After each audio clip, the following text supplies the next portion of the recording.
1 in 7 people have unclaimed property. And that's more than $20 billion worth of money and assets just sitting around, according to the National Association of Unclaimed Property Administrators. Here to break down how you can find and claim what's yours, we've got Yahoo Finance's very own Molly Moorhead. Molly, you got to take us into this one and how we find out what's unclaimed and if I'm owed something.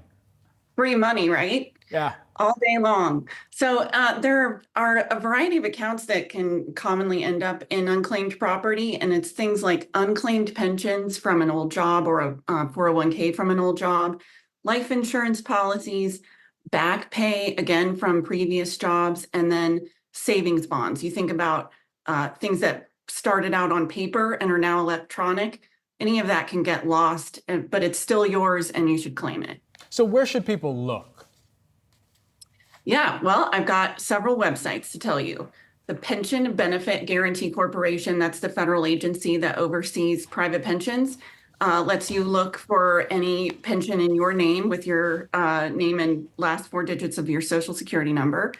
Life insurance policies, you can look, if you're a veteran, look on the VA website, and otherwise the National Association of Insurance Commissioners has a locator tool.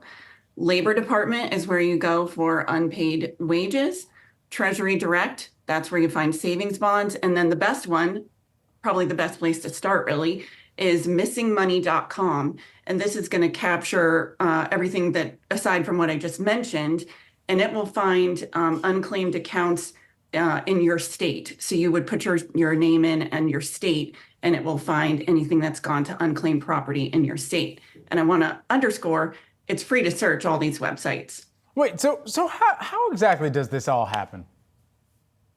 It's weird to think that we could all just have money out there, right, that we don't know about. But I think of it as like with life events. So if you move to a different state, if you change jobs, anything like that where you might move to a new account and forget about the old one. So it's more common than you think, and it's very easy to search, and it's worth it. Okay, so it seems like there's no harm in looking, but am I really likely to strike gold here? How many people are chiming off on social media saying, oh my gosh, you won't believe the windfall that just came my way? Okay, well, I can tell you from personal experience that I search on my state site, from time to time for myself and my family members, my husband, my parents, and I just found $25 in my mother's name from the state toll agency. So, these accounts that you can create to automatically pay highway tolls.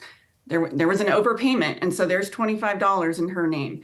I recently heard from a colleague that her husband had been gifted stock in an old employer, never claimed it, $16,000. So I would call that striking gold. Our studio manager, Mike, in here, his eyes just popped out of his head. Okay, Molly, thanks so much. We got some Googling to do after we end this segment. Thanks so much. Bye, Brad. Appreciate it.